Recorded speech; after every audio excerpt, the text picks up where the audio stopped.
La parole est à Madame Fadila Khattabi, vice-présidente de la Commission des affaires sociales. Merci, Monsieur le Président, Madame la Ministre, Monsieur le Secrétaire d'État, Monsieur le rapporteur, mes très chers collègues.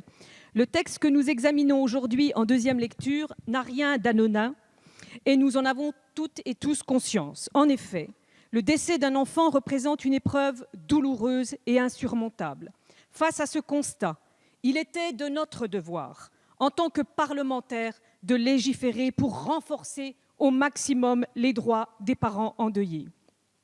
Il s'agit là d'un enjeu qui transcende nos clivages habituels et pour lequel le consensus politique doit être de rigueur.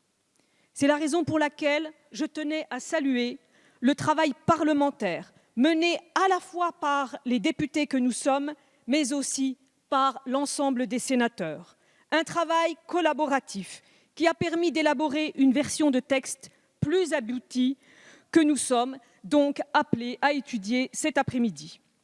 En effet, cette proposition de loi a fait couler beaucoup d'encre, et cela a été dit.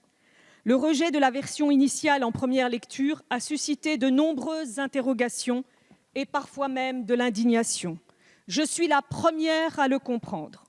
Cependant, bon nombre d'entre nous avaient la volonté d'aller plus loin que la version du texte présentée en première lecture.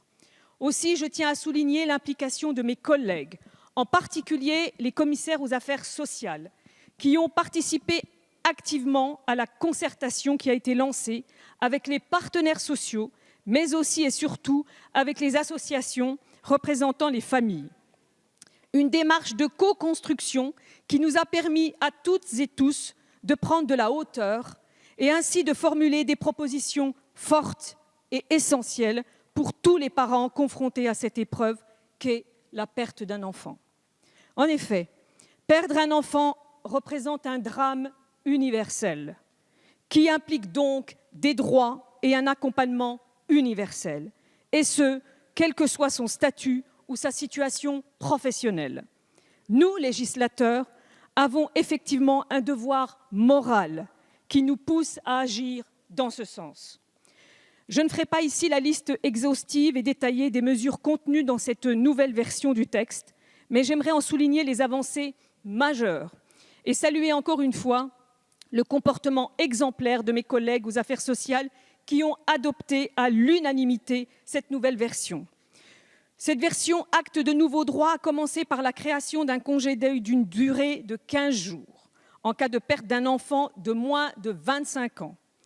Un dispositif désormais beaucoup plus égalitaire puisqu'il ne s'adresse pas uniquement aux salariés du privé, mais également aux travailleurs indépendants, aux non-salariés du secteur agricole, aux fonctionnaires, aux contractuels et également aux demandeurs d'emploi.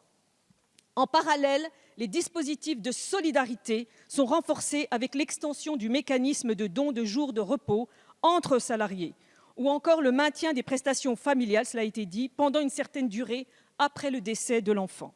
Je note également que la suppression du délai de carence dès le premier arrêt maladie, mais également la protection contre les licenciements constituent des mesures indispensables.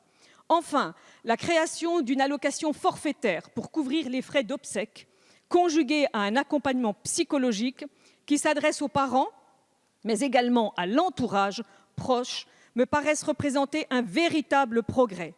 Un progrès qui a jusqu'alors cruellement manqué à toutes les familles frappées par la perte d'un enfant. Aujourd'hui, mes chers collègues, nous avons l'occasion d'inscrire dans le dur et de façon définitive ces nouveaux droits qui illustrent parfaitement ce que doit être une société moderne, juste et humaine. C'est la raison pour laquelle, au nom de la Commission des affaires sociales, j'espère que nous voterons à l'unisson ce très beau texte dont nous pouvons tous et tous être fiers, qui ne peut donc que nous rassembler. Je vous remercie. Merci Madame la vice-présidente.